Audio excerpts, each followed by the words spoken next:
A long time ago there was an old king. This old king had 3 sons who were not just handsome, but very kind as well. They were very noble and always went out of their way to do the right thing. However, as time went on, the old king's advisors began to tell the old king lies.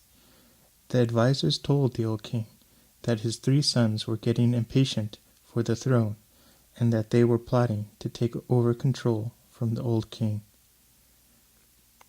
At first, the old king did not believe these lies, but as time went on, his mind began to believe what his corrupt advisors were telling him.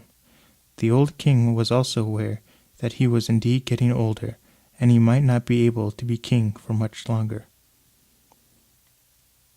The old king came up with a plan in order to keep his sons busy and hopefully prevent them from plotting to take over the throne, even though in reality it was not true. The old king gathered his sons and told them that he was getting old and that he was preparing to retire from the throne. He then told his sons that in his retirement he would very much like a loyal dog who was both intelligent, beautiful, and trustworthy. The king then told his sons that whoever brought back the best dog that matched this description would become king. With that, the king sent his 3 sons into the world and searched for the best dog. The old king was sure that it would take them a long time to find the right dog, and in all that time, the old king would get an extra year on the throne. The king also told them that they had a year to search for the perfect dog before returning home. The sons left and went to a tavern. They all agreed that they would meet together in a year to present their dogs all at the same time. They thought that this would be fair to each other. All 3 brothers took different roads. The youngest made his way throughout the country. Every time the young prince found a dog he thought was great, he would purchase it. When he would find one even better, he would give the old dog to one of his servants as a gift. After he had given all his servants dogs, the young prince stopped buying dogs. He knew that the last dog he would get would have to be the best. The young prince was traveling from town to town when he found his way into a forest. He knew that he had to pass through the forest in order to get to the next town. So he made his way through.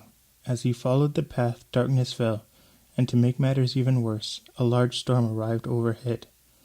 The young prince tried to stay on the path and make it to the next town, but it wasn't long before the young prince lost his path and began to wander deeper and deeper into the forest. As the young prince kept looking for the path, he became more and more lost. He eventually came to a clearing. To his surprise, in this clearing there was a castle. It was beautiful and built with the best craftsmanship. As he walked through the gardens to the castle entrance, he noticed the sculptures of various fairies. At the entrance, he pulled a chain on the door and he heard a bell ring.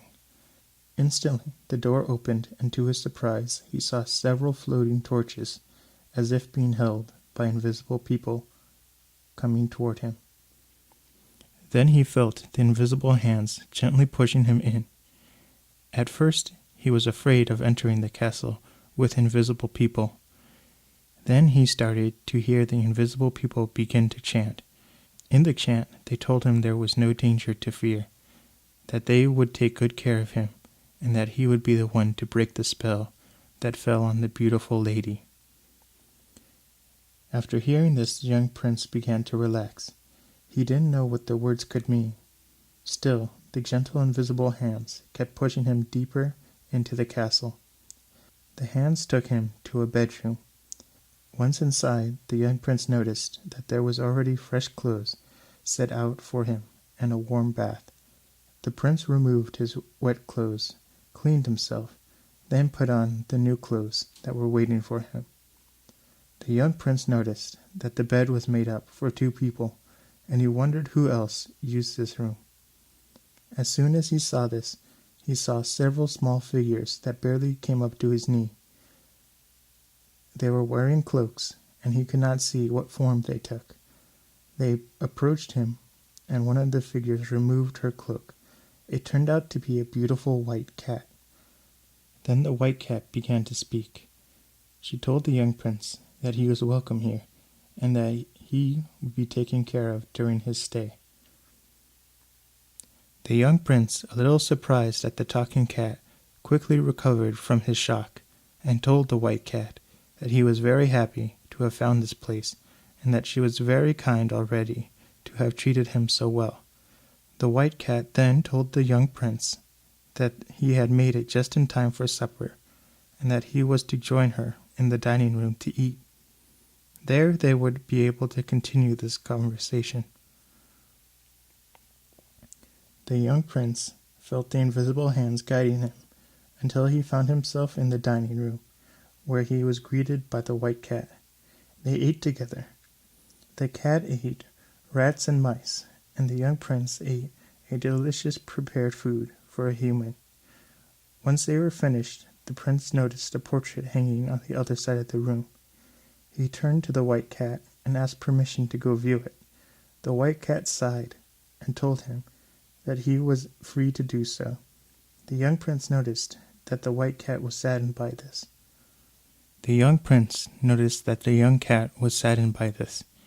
So he did not bring up the topic of the painting. He noticed that the painting looked exactly like him. When the young prince returned to talk to the white cat, they talked about a great many things. The young prince noticed that the white cat was very intelligent and had a lot of views on a lot of topics. After a while, the white cat told the prince that it was time for bed, and she thanked him for all this conversation. The young prince felt the invisible hands guiding him back to his room. There he took a bath and went to bed. He did not sleep well. He spent the night thinking about this white cat and how much he enjoyed the conversations with her. It wasn't long before he was woken up, and the white cat came into his room. She asked him if he would like to join in their entertainment. The young prince agreed, and was taken down to the gardens. There was a wooden horse, which he climbed up onto. There was about 500 other cats, and some of them riding monkeys. And then the white cat told them to release their prey. Thousands of rats and mice were released into the gardens. The cats waited for the order of the white cat to pursue their prey. When she gave it, all the cats and the cats riding monkeys began to chase the rats and the mice. The young prince followed on his wooden horse and had a great deal of fun. Not even the birds were safe from the cats riding monkeys because they could easily climb the trees. After a while, the hunt was over, and the young prince and the white cat came back to the castle. There they ate lunch, and the young prince told the white cat of the mission of his father, the old king. The young prince told the white cat that he was expected to find the perfect dog for his father, and that if he did, he would become the next king. The white cat listened and told the young prince that he had nothing to fear, that she would help him. After a year of living with the white cat reminded the young prince that it was time for him to go home in order to give the dog to the old king. The young prince had completely forgot about his mission because he enjoyed staying with the white cat in her castle this whole time. The white cat then told the young prince that she would give him an acorn, and that he was to open the acorn when he was back in his father's land. The young prince thanked the white cat and was guided by the invisible hands and taken to the wooden horse. With the acorn in his pocket, the young prince made it back home before any of the other brothers. The young prince cracked open the acorn, and out came a small mutt of a dog. This didn't bother the young prince because he saw the beauty in the dog and saw how loyal it was. Once the other brothers met up with the young prince, They showed each other the dogs that they had received. The other brothers brought pure breeds and well-groomed dogs. When the other brothers saw the young prince's dog, they tried not to laugh. When the young prince was away, they said at least they didn't have to worry about his dog being picked. They believed that there was no way that the old king would take that dog. The three brothers went to the king, and the two older brothers presented their dogs. The old king looked at their dogs and declared that he liked their dogs so much, but he couldn't decide which one he liked better, because they were both equally good. Then the young prince took out his dog, who was filled with dirt and grime from playing all day. The second the old king saw this dog, he was instantly in love with it. However, though it had been an extra year for the king to have on the throne, he still did not want to retire. So the old king told the brothers that they had all succeeded so well that he could not decide which dog was the better one.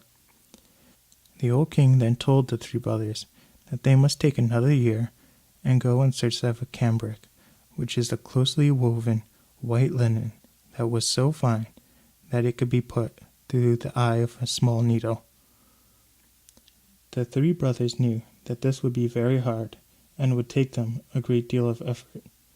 The two older brothers split up and took different paths on the road. Then the young prince mounted his wooden horse and traveled very quickly to the castle of the white cat.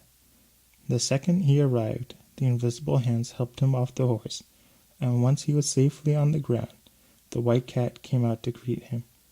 They were so happy to be reunited, they went inside and began to eat supper. The young prince at dinner told the white cat all about the trials of the old king. The young prince told her of the dog and how the king liked him the best. The young prince told the white cat that his new task was to find a cambric that was so fine it could be passed through the eye of a needle. The white cat told the young prince that he was in luck, that she had some cat servants that were able to produce such a cloth. After they ate, they had a festival celebrating the return of the young prince, and all the cats and the white cat, as well as the young prince, were happy. Time went on until it was the day before the three brothers were to return to the old king. Again, the young prince had forgotten about how much time had passed. Again, the white cat reminded him that it was time to leave. At that time, the cat servants brought a large nut to the white cat, who in turn gave it to the young prince. The white cat told the young prince that he was to open the nut in front of the king, and there he would find the cloth so fine that it would be able to go through the needle. Then the invisible hands took the young prince outside, where there was a pair of white horses and a beautiful carriage made up of jewels, gold, and silver. The young prince hopped inside and said goodbye to the white cat, and with that the horses took off, and the young prince arrived back home. The two other brothers were already there and were waiting for the young prince to present their cambric. The first brother presented his cloth, and it was so fine that everyone thought for sure he would be the one to win the throne from the old king. The old king pulled out his needle and tried to pull the cambric through the eye of the needle, but it could not be done. Then the old king tried the next brother's cambric. It almost went through the eye of the needle, but it still failed. Finally, it was the turn of the young prince. The young prince pulled out the nut. Everyone in the room laughed at the young prince. Then the young prince cracked open the nut, and inside there was another nut, but this time a hazelnut. Then the young prince cracked open the hazelnut, and there was a grain of wheat. Everyone began to laugh at him, including his brothers this time. Even the young prince was getting worried that the white cat had deceived him. But the second he thought this, he could feel the claws of a cat scratch on the back of his leg. The young prince cracked open the grain of wheat, and there at the center was a cambric cloth that was so fine, the young prince presented it to the king, and the king took it and placed it through the eye of the needle. The old king knew that the young prince had to be the one that he must give the throne to. This time the old king told his sons that he would give the kingdom to them, but first they had to find the most beautiful woman, and together the new king and queen would rule together. Whoever brought back the most beautiful wife would be the king. This time the king did not set the challenge, because he wanted to be king for another year. He knew that he was getting very old for his responsibilities. This time he gave his challenge, so that he would know that the son who would win would have a good life and continue the family into the future. The 3 sons again left in all different directions. The young prince got back into the carriage and took off to the White Cat's castle.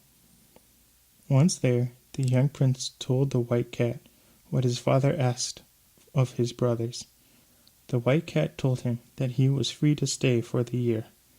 The young prince and the White Cat enjoyed all the days of the year. Again, it was time to return.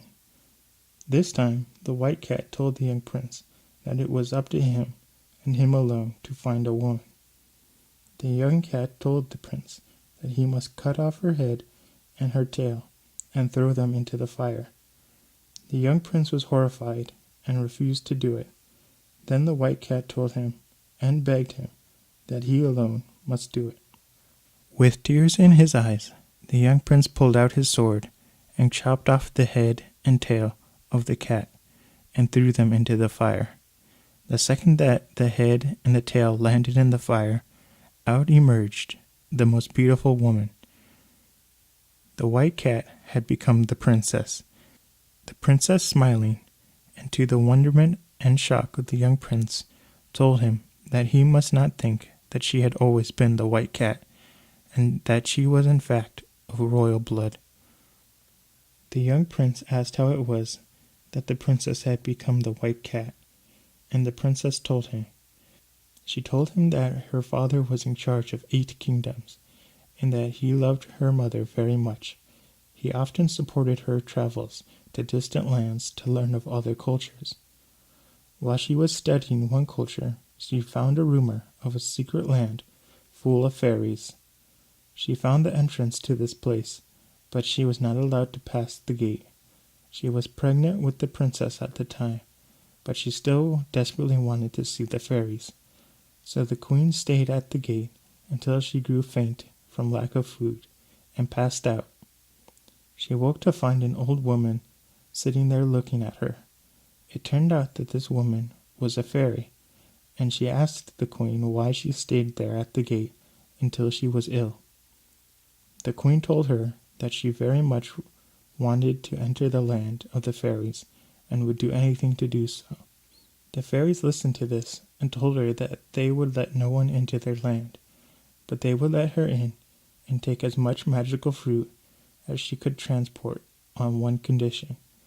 When the queen was to have the child, she would give her to the fairies. There, the fairies would teach her how to be the smartest princess ever to be. The queen agreed to this. The queen called for as many horses with wagons attached to come take the fruit from the fairyland. Once the king returned home, everyone was happy to see her, including the king. The queen brought so much fruit that it was able to last the entire year. She never told the king the price of the fruit, however. Months passed, and soon it was time for the queen to give birth. This time, the queen grew sad and depressed. The king continued to ask why she felt so sad, until one day the queen told him the price that must be paid. They must give their daughter to the fairies. The king was livid, but did not let the queen know. Instead, the king came up with a plan. They would hide the princess in a tower where the fairies would never find her. Once the princess was born, she was immediately hidden. Then the fairies arrived at the kingdom to take the princess, and the king told them that they could not have her. So the fairies released a dragon into the kingdom, and all the crops were destroyed. Soon everyone began to starve, and still the dragon was destroying buildings and towns. With that, the king decided that he would have to give up his daughter, the princess, in order to save his people from certain death. The princess, the former white cat, told the young prince she grew up only knowing the fairies, and that they taught her a great many things. The fairies, however, kept her from meeting any other human, only letting her through the gardens and into their own tower. The princess grew up, and one day she saw what she thought was a man. She had never seen another person, so she could not be sure, but she knew she liked him. They talked for some time, the princess in the tower and the man at the fairy gate. Then night came, and the man left. The next day they would repeat this, and the next. The princess knew that she wanted to meet this man closer, so she asked the fairies who didn't know of this man for some rope, so that she would be able to catch birds at the side of her window. The fairies gave her the rope, and instead the princess created a ladder for the man to come into her room. But when he climbed up, upon seeing him close, she was afraid. She had never seen anyone else, but he was very kind and handsome, and they sat and talked. They talked until the fairies came in and sounded the alarm. Soon all the fairies came into the room, trying to kill this man, and the man trying to protect the princess from the fairies, until one of the fairies entered the room with the dragon, and the dragon ate the man. The princess was so sad that she tried to jump into the dragon's mouth, so that she would be eaten too. The fairies, however, stopped her, because they thought her punishment must be more severe. They told her that she was not born in the fairyland, and that her real parents were now dead. Then they said she would be turned into a white cat, and the only way that she could be able to be turned back into a human princess again was if a man that looked like the one the dragon ate came to her house. They fall in love, and he chop off her head and tail and places it in the fire. Then she would become a human again. The princess told the young prince all this, and then told him that they must hurry to the old king and the young prince's home. All the old king's son returned home, all in the same day. All the couples went to meet with the king. The old king was tired and wasn't sure if he was able to give up his throne, but the princess with the young prince went to speak to the king. She told him that all the sons had found women who would make them happy and should have happy marriages with. She then told the king that she had 8 kingdoms, and she would give one to each of the brothers of the young prince, so that the old king would be able to keep his own. And in addition to that, the young prince and the princess would rule over the remaining 6 kingdoms.